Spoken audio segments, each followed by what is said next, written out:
Hey, how's it going, everybody?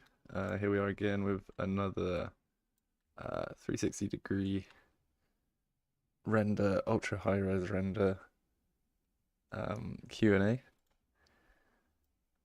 Really excited about the new ultra high-res rendering that we can do through Movie Render Queue as part of the new Offworld Live plugin.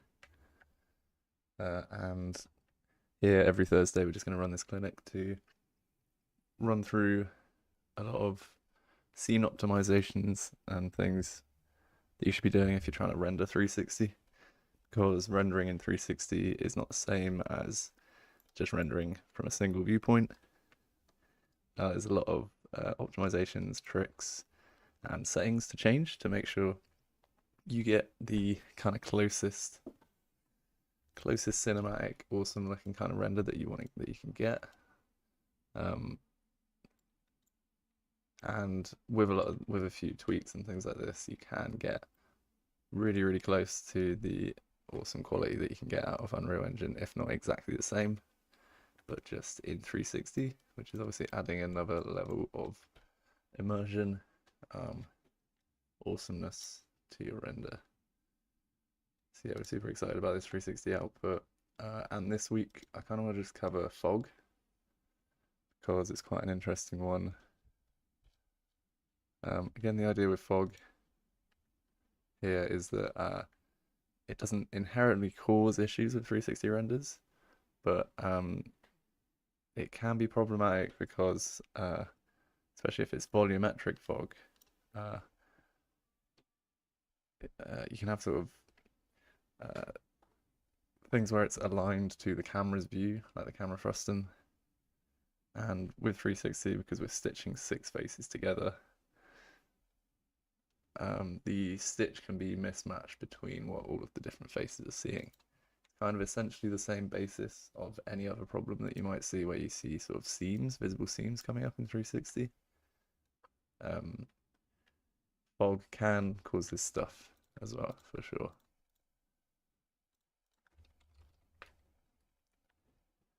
So we're going to try and add the most dense possible fog and most kind of feature-packed fog that we can into a scene. Go through all the things that might cause problems off the bat and how we can kind of tweak it and reel it in to make it look a lot better and a lot closer to just regular fog in a kind of cinematic shot, but in 360 obviously. So I'm just going to set up a bit of like a fog test scene. We found recently that we can just add a 360 capture component to a regular Cinecam. And this just turns this Cinecam into the driver for the position for the 360 capture. So we don't actually need a full 360 cam here. And this is kind of going to be the method going forward for how to render out with Movie Render Queue. We're going to advise that you use a 360 use a Cinecam and then add the 360 capture component after. Yeah, as I showed, you can just add that here. It's type 360. And make sure it's a child of the camera. It all goes down like this. And you can add a render target, or we can use this to preview. Bring the resolution. Well, let's see how we get at this resolution. Maybe 1080. If I need to bring the resolution down just for previs, then fair enough. You can see I'm getting this video memory exhausted warning, which is totally fair enough. I'm rendering double the amount of pixels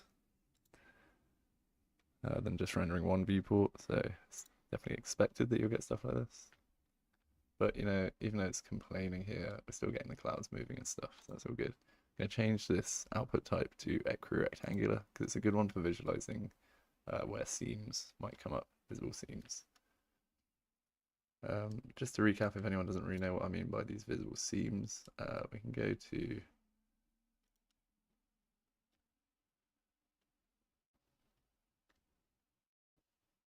some of these render settings might be down here. So you can see that we've got this render front face, back face, left face, right face, top face, bottom face. And if you untick these, you can see that this whole image that we're seeing is made up of many different renders, many different faces. So where you start to see the seams, you will see the seams in this kind of shape because it's a mismatch between what this face is seeing and what the other face is seeing. And what Unreal does to get a lot of its awesome real-time graphics working is it does do a lot of screen space effects, effects that are based off of the camera's position, where it's looking, and just doing something to that camera view.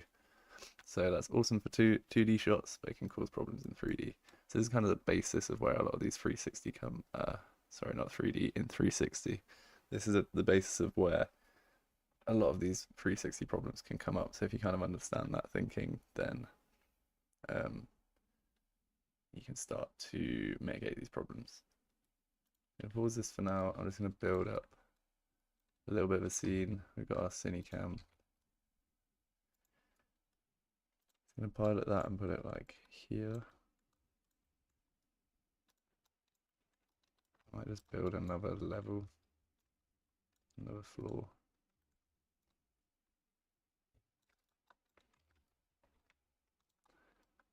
Cube in.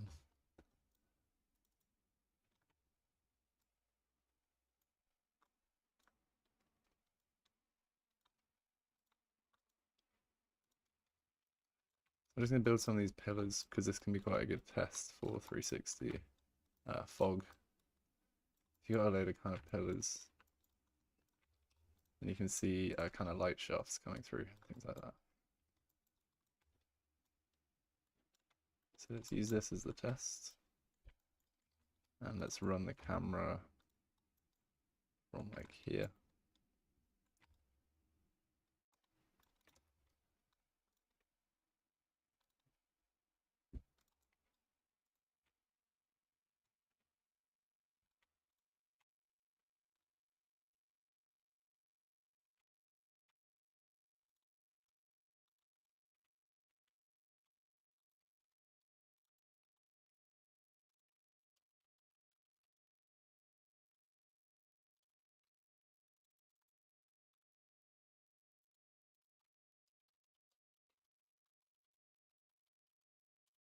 So 360 fog tests. I'm just going to go try the Cinecam.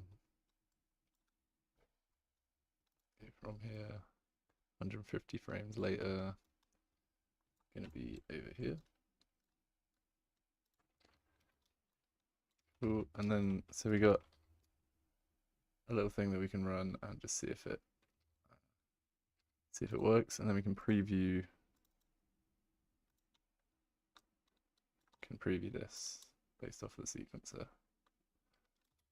So, oh cool. So you can see right off the bat we are getting some scenes here. Don't know if you can see that on the stream. You see a mismatch here with the light, and again it's this vertical line, and it's right in the position where you would see when I was showing and hiding those different squares. So it's clearly to do with the faces seeing different things. I think what this one is to do with the real-time capture of the skylight. So if you've got skylight in your scene, if we go to outliner, skylight, let's check this out and turn off real-time capture.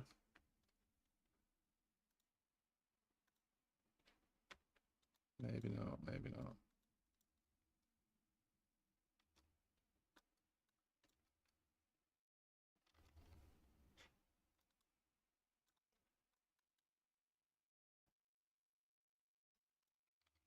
So that's where the seam is.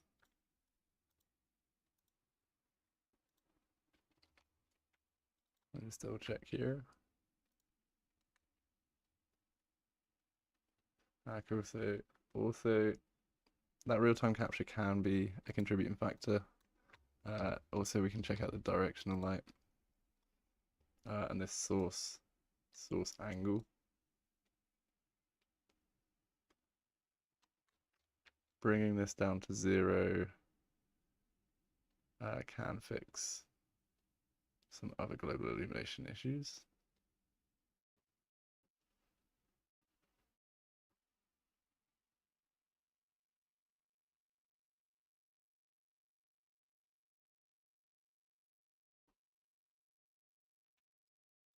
The thing with this source angle is it does make. Hold on one moment.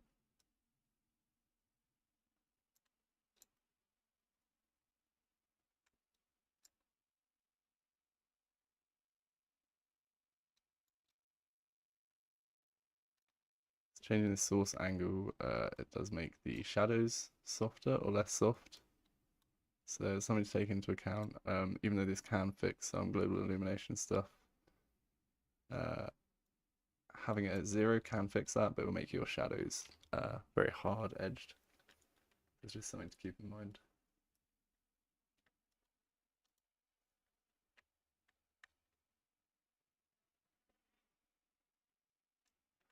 So let's get some fog in the scene. I'll check out that global illumination problem, see if we can fix that down the line, but let's get some fog in. So we've got the outliner, we might have a height fog in here already. In a kind of standard scene, you generally tend to get that. So let's like bring the density up to like 4. We got loads of fog.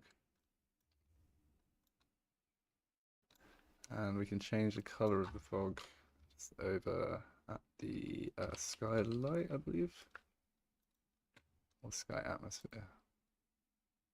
Yeah, so that's this color here. So we make this more grey. Something like that might be a bit more realistic for us.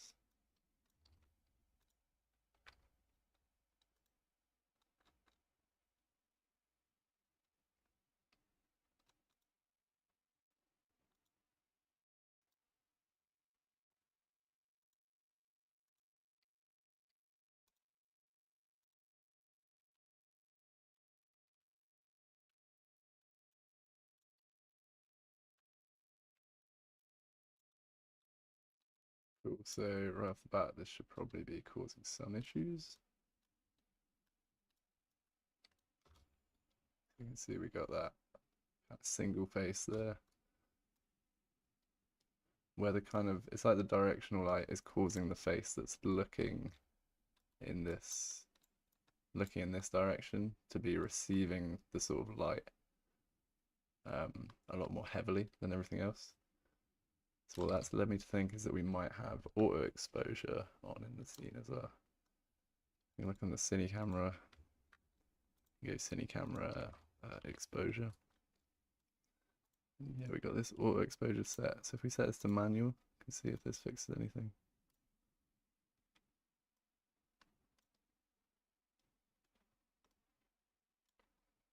And we got to use a cinecam preview. So it looks like 9 is a good level for that. We may need to set it in the capture component as well. No, it doesn't look like it. Another thing to check is that if we have a post-process volume, this could also be contributing. So set this one to manual. Set this up to like 9. You generally don't want to have auto exposure in like a 360 scene. It'll cause these kind of global illumination problems. So that's cool.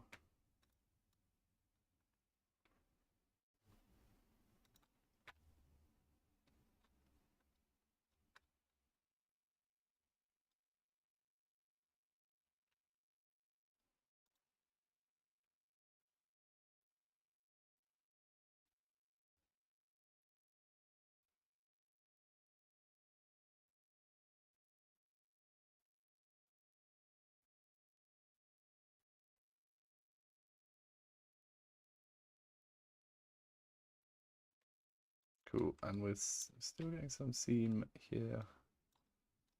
Double check this.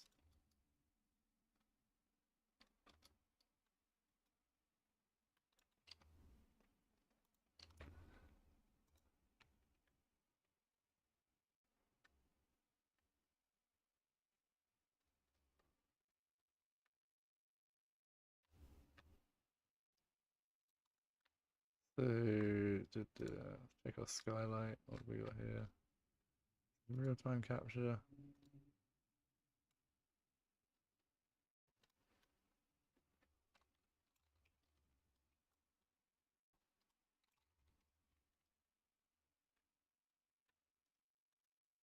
So in previous projects, those settings have fixed it, so maybe there's some more to be looking into. Ah, cool, okay. So yeah, these seams where we've got these kind of shadow occluded areas could be also to do with light shaft occlusion. So we've got directional light.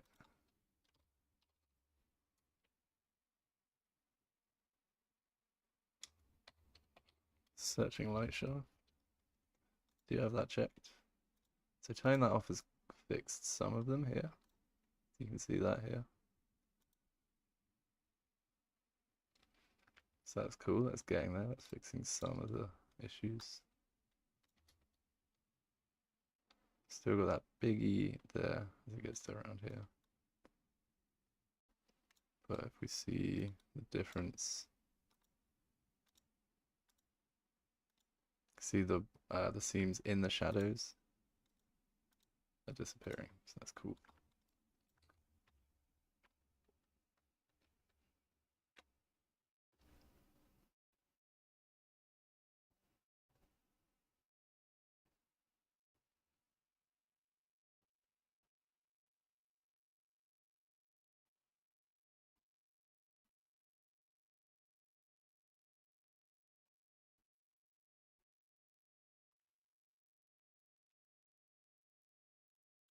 So it could also be an ambient occlusion thing. So in our post-process volume is where we can control ambient occlusion stuff as well.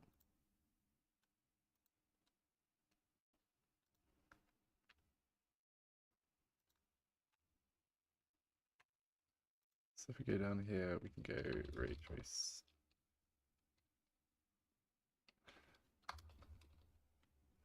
Ray trace ambient occlusion.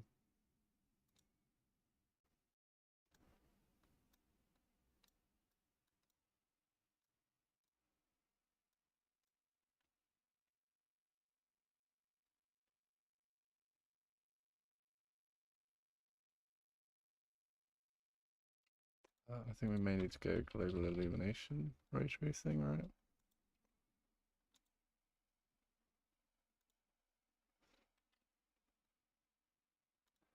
So that has totally fixed that, but you can see we're getting we're losing a lot of the nice lumen stuff that we've got there.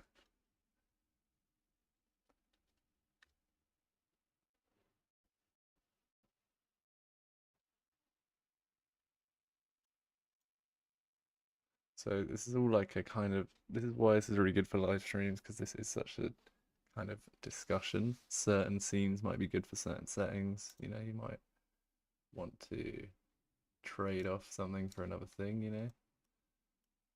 But that, interestingly enough, just turning global illumination lumen off and on again, going to ray trace and then going back to lumen, that has actually fixed all of these shadows.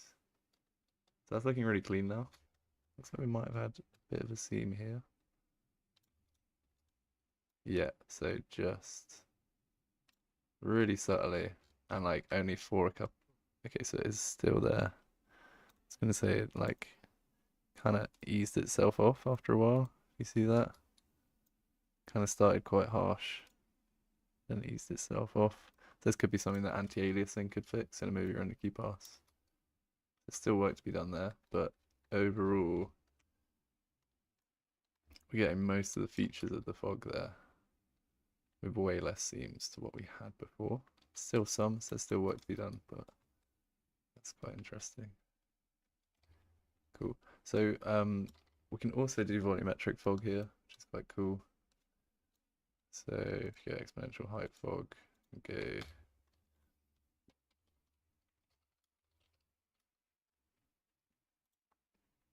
volumetric. Yeah, that can look a bit nicer.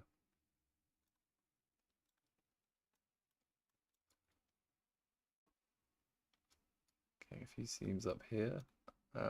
Again, these are things that fade away after time. So if you've got a movie render queue, if you've got anti-aliasing settings, that will kind of make the render take a bit longer, and it will take a while and kind of calculate the difference between a few different renders. So those will go away in a movie render queue, kind of movie render queue render with anti-aliasing. So that's cool. And then see if we can push it even more and get some kind of light shafts. I think to do this, we do have to enable it back in here again.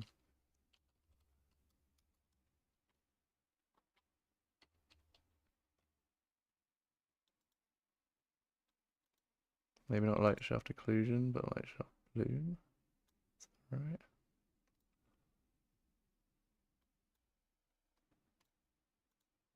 Or is it somewhere in the fog we can do this?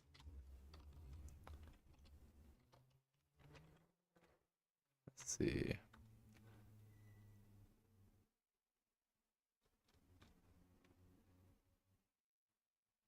Skylight.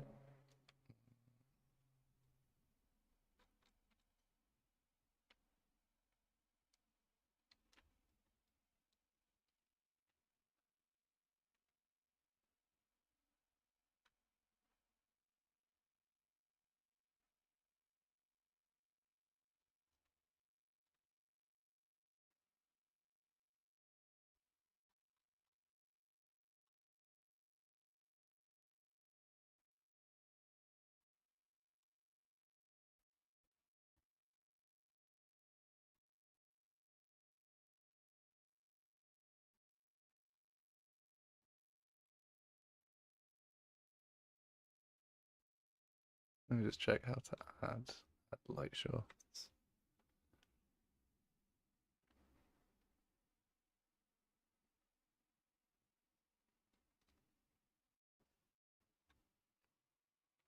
I think it will be this directional light shaft occlusion.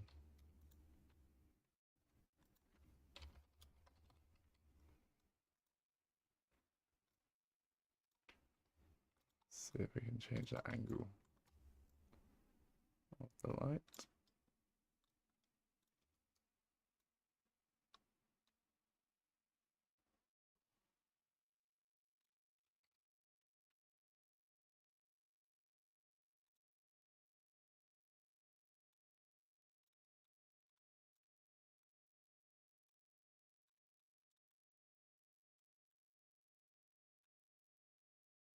Yeah, getting these kind of light shafts.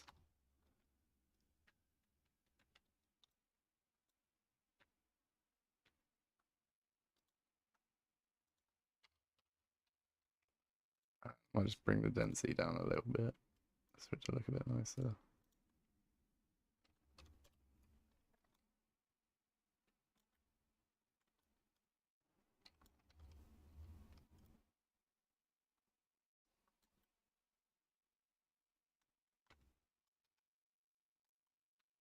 Okay, it's cool. That is super, super strong when you're looking directly at it. And then weaker here. This must be a screen space effect for that.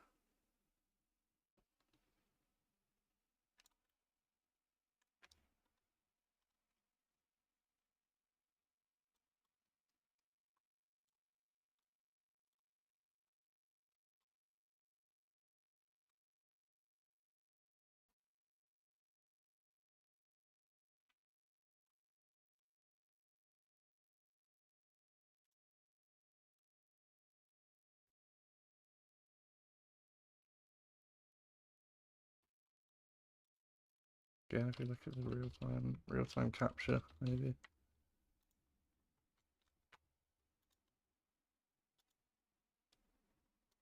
Check out the global illumination.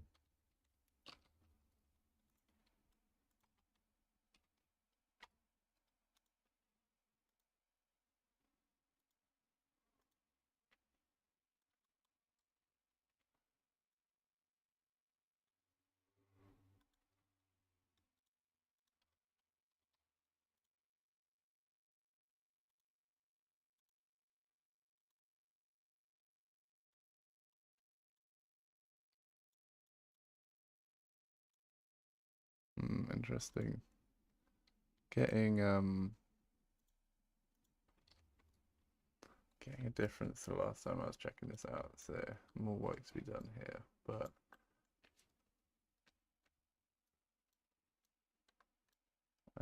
just gonna go through the docs really. A lot of those tricks are all things that are worth looking into still, might help you for certain scenes. There's something that's not performing the same in this scene to the last scene that I was looking at, so happens quite often. So might do a bit more of a clear one of these fog streams later down the line, but let's just double check that I'm going through all of these fixes I found in the past. So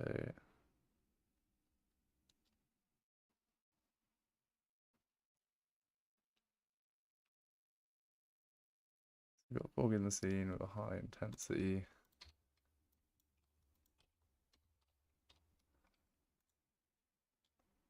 It's cool. Fall off 2, that's all good. Really scattering color is grey. Volumetric fog is added.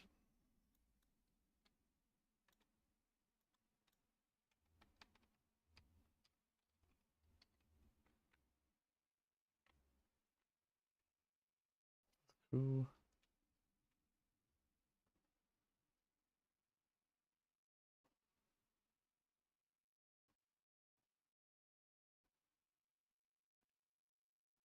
So directional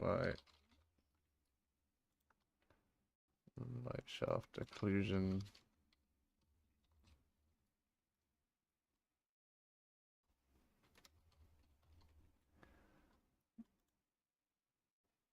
Light shaft occlusion, light shaft bloom off. But we do want that. So let's turn it off for now. So I just show my other screen as well. So light shaft occlusion is causing this. Turning it off fixes that. But we do want some light shafts. I was definitely able to get light shafts without seams before. So could be like the angle, certain angle of my skylight or something. It looks like the skylight's a bit harsher in this scene. The directional light. So it could be something to do with that. Go to directional light, uncheck light shaft occlusion, that's done.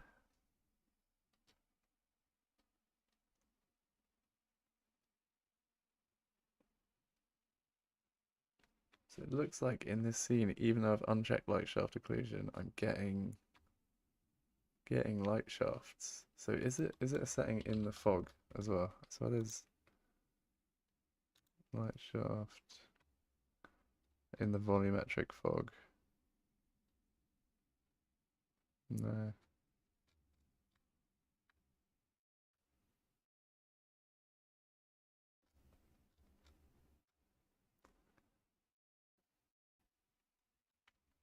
Very strange, very strange. So just here in the dock, I've been unchecking light shaft occlusion, but still getting light shafts.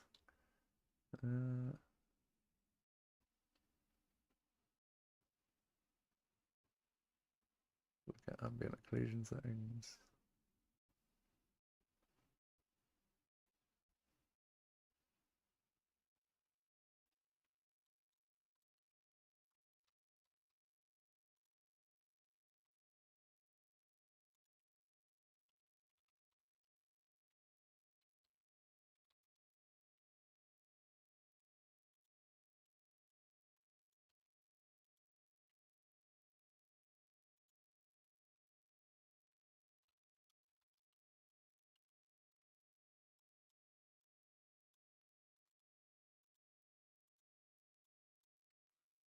Okay, matching those settings anyway, that's cool.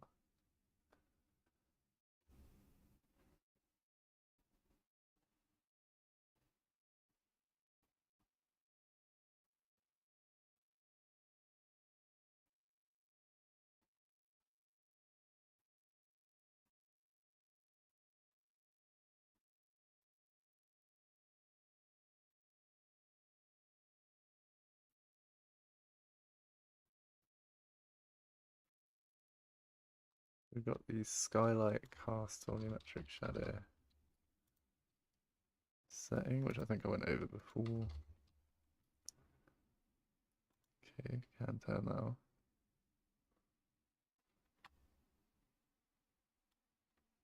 So apparently that will reduce the contrast in the volumetric shadows. So that's cool.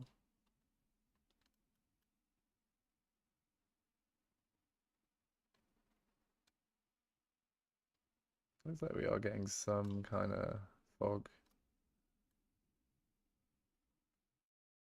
You know, foggy light shafts there. So let's see if we can push that. So basically what I'm trying to do is get the most kind of cinematic, you know, feature-packed fog that we can. The most light shafts, the most interesting stuff going on. While keeping a nice clean 360 image. Can be a bit of a dance for sure.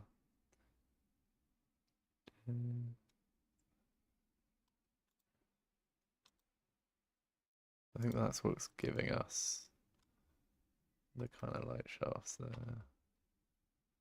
Cast deep shadow, not sure about that. Might be underwater. Okay.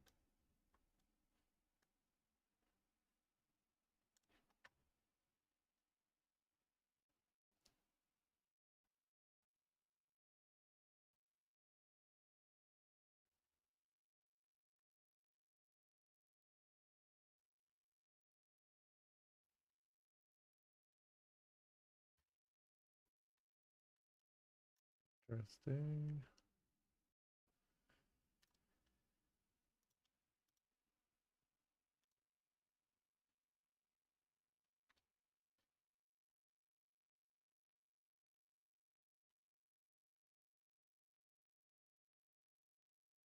Exposure manual, that's cool. No dirt mask.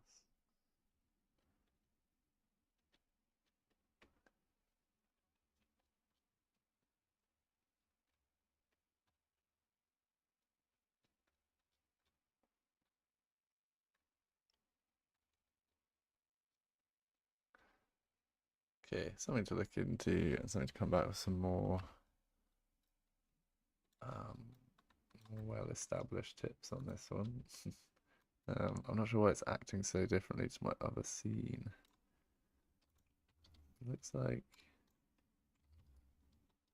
let's try pause this a second.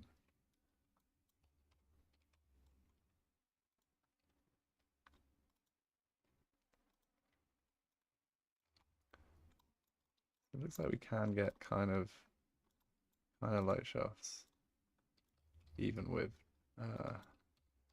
the light shaft occlusion of the directional light turned off. Right.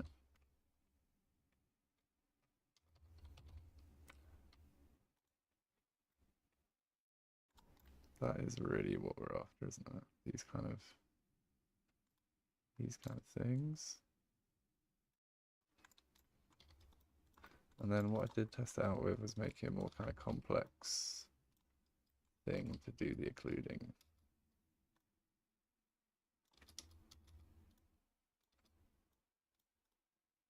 Something like that instead.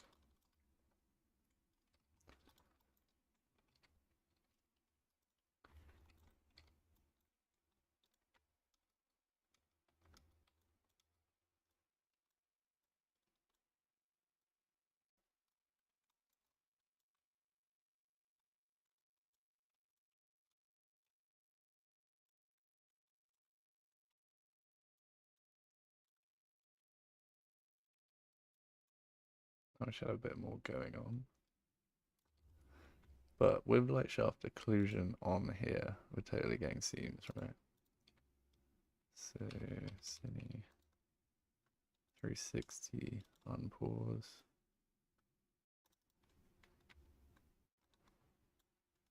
Yeah, we for sure are. It's definitely a setting somewhere we could turn it off because I've had this working in a previous one.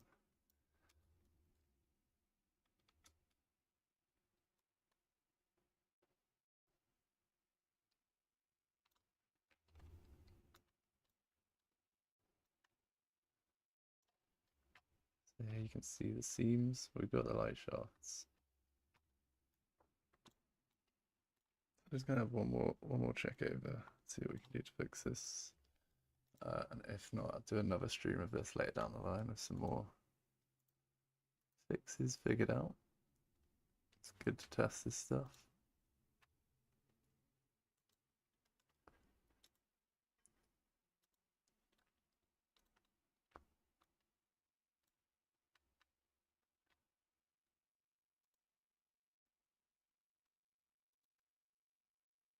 Let's go post-process.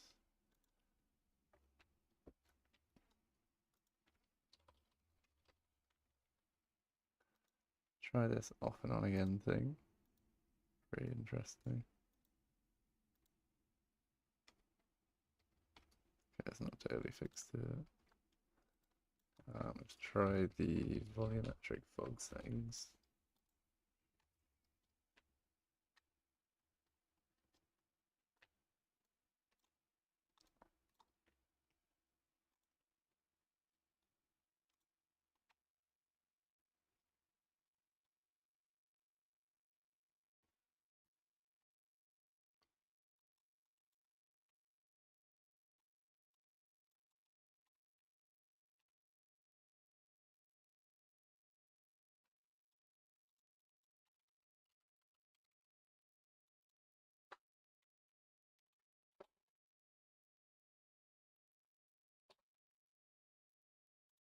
Turning that off is going to fix that, but I'm not getting any of this.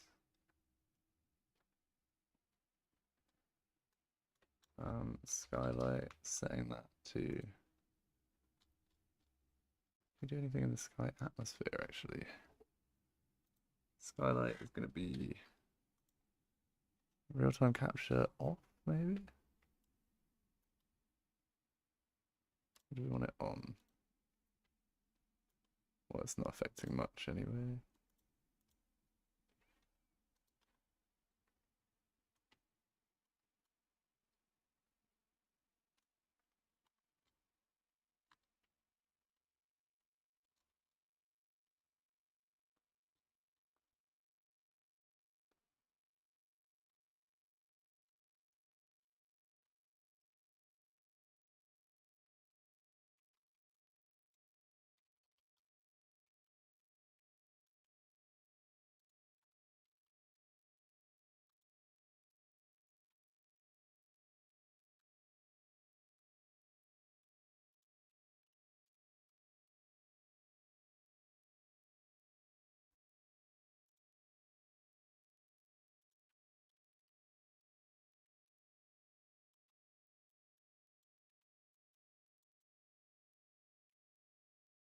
That's interesting. That's having some effect. That scattering distribution.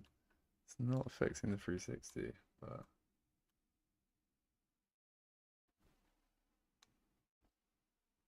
interesting.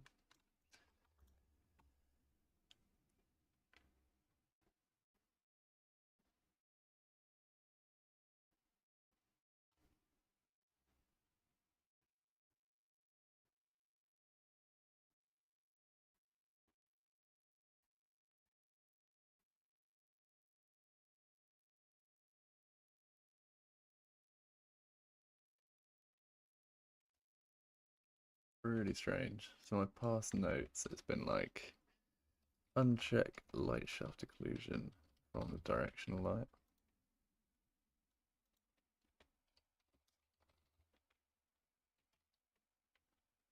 Is that right? Yeah.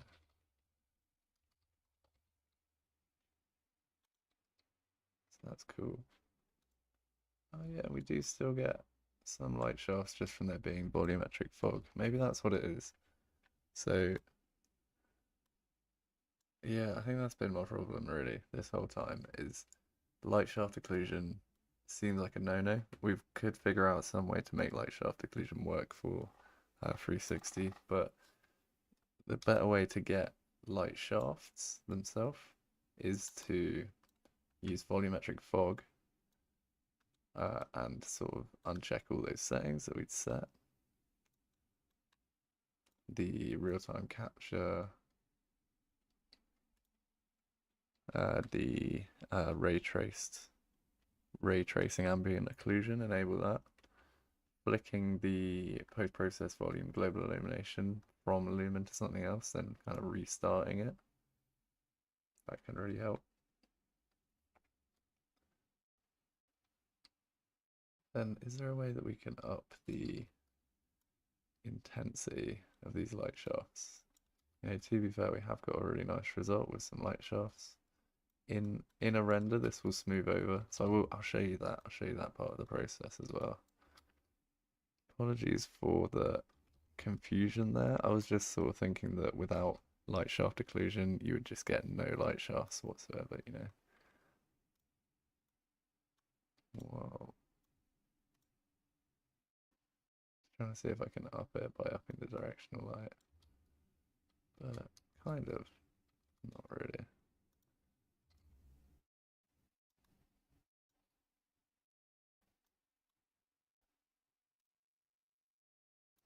What was this on? Like 2? Okay.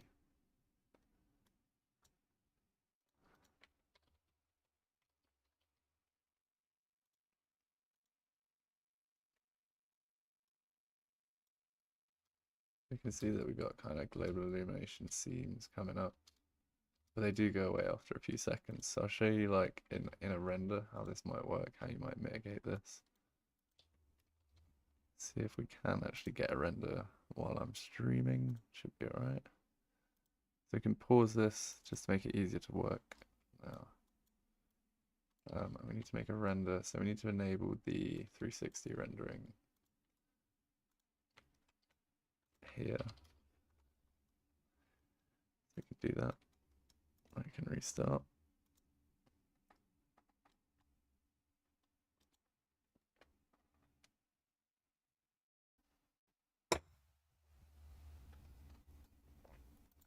Cool. Oh, I think we need to move your render queue as well.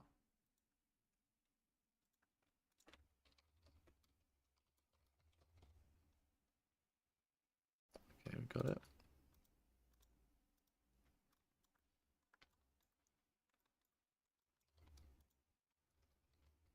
Cool, so we got a sequence where we run through. So let's go here. Let's just add the 360 camera. Now we need the tone mapper. Project settings, alpha. This just needs to be set to an alpha tone mapper.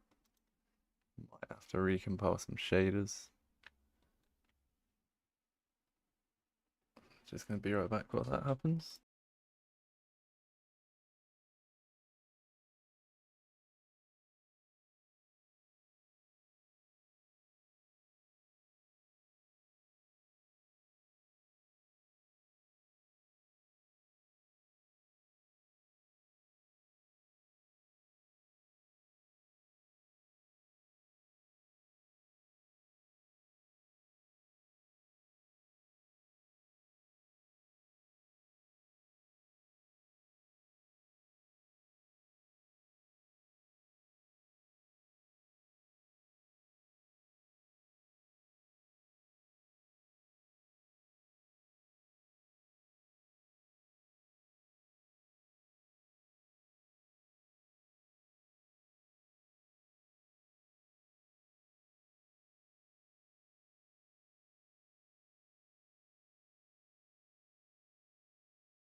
Cool.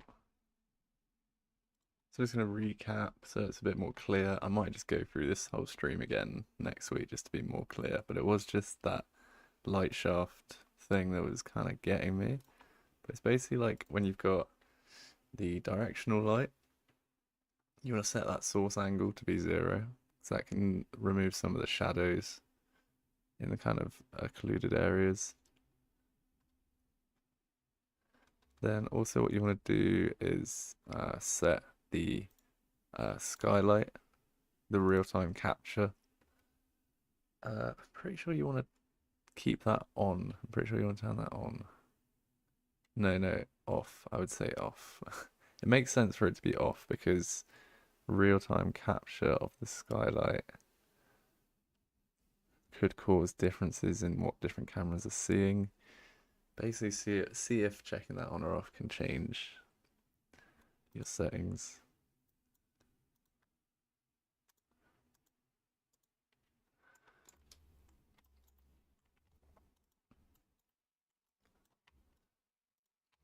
So yeah, skylight, real-time capture. We got it on at the moment. Seems to be working on at the moment. Sky atmosphere. There's nothing to change there. Um, Directional light. We want the light shaft occlusion to be off and light shaft bloom. Light shaft occlusion and bloom can be off. And then in the post-process volume, we want to set that global illumination method to lumen, but if we turn it off of lumen and then on to lumen again, that can help. And then we had this ray traced shadow setting. What was it? Ray tracing global illumination. Ray tracing ambient occlusion. We can enable that. We can set that intensity to 1. This radius you can meddle with as well to bring back some of the kind of deeper shadows, but it can cause issues as well in the scene. So it's to be used sparingly, kind of thing. And that's pretty much all of the settings that should help fix that. So then the last thing to just show is if you've got this volumetric fog on and you want to render it out, let's get into a scene, get into a sequence, and turn off deferred rendering, and we can go 360 capture. So if we, as long as we have that 360 capture component added to this camera, so we've got it here, we don't have to have the pause rendering on. We don't even have to have a render target assigned. It's going to recognize that it wants to render 360. Change the output type to equirectangular. I'm going to leave it low res for now. And then what we can do is add some anti-aliasing. So I'm just going to do 2x4. That's still less than, so 4x4. And then do the override anti-aliasing. We can go more into this in another session, but I'm just going to show you how this can kind of fix these seams that were visible. Hopefully. See how this comes out.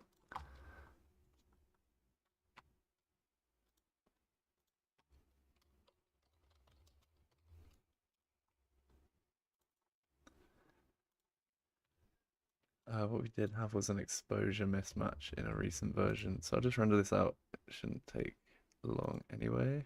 We do have the anti-aliasing, but I'm going to interrupt it after it's done a couple frames.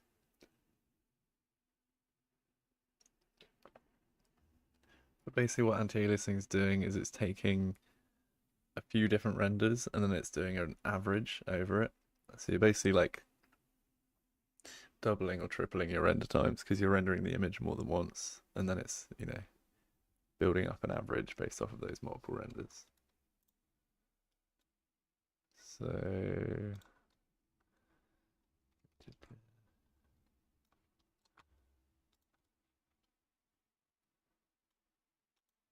go here, can I find it? Cool, so we are getting a bit more exposure, but the colors are pretty good actually. The match is pretty good. And I realized that I'm using a staging version that does have this, which is because we're in beta versions, going to get these funny artifacts and things, but that is something that we're fixing down the line. But if you ignore these kind of edges, definitely need to do another one of these streams.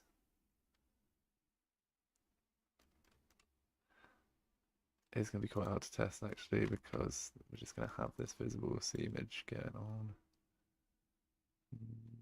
Let's pause that. see how this has gone. Should see a lot of the global illumination seams that we saw, like the harsh lines like this. They should be smoothed over by anti-aliasing, but I guess because I'm in this staging version, it's really, really hard to tell. So basically, hopefully there's some tips to glean from that of how you could fix most of the seams in a foggy kind of scene and how you can still use a lot of the features that fog gives. But essentially, be cool to do another one of these streams when this is a bit more finalized. But you know, it's all a work in progress, and we're just showing you as much tips as we can as we're going along. I hope it's helpful for some people trying to do fog in their scenes. There's a couple settings there that you could meddle with to try and make it work a bit better. But yeah, hopefully we can have a more final version to show you down the line. It's all part of this beta testing process. But yeah, I hope that's useful overall. Next week we're going to do some more tips on more 360 techniques. We might redo this fog one in a more streamlined version, but we could get into exporting EXRs, exporting in different color spaces, because the kind of color grading workflows involve downloading OCIO and using that. That's quite an in-depth process just to get your color output correct. So we could definitely do one on those. And then we could also do one on path tracing and using Path Tracer to get really, really realistic renders, and how you can make Path Tracer kind of match your viewport, and if not, make it look better. A lot of discussion to be had about sample counts with Path Tracer, what the kind of balance is there. So definitely opening that one up out to discussion could be really good. So essentially loads of cool 360 stuff to be talking about. Hopefully these things can be useful to you and help you get on and make awesome cinematic and super high res 360 renders. And yeah, more to come, more updates to the plugin to come, and yeah, more streams discussing this stuff. So thanks for watching this week, and I'll do the same again next week. Cheers.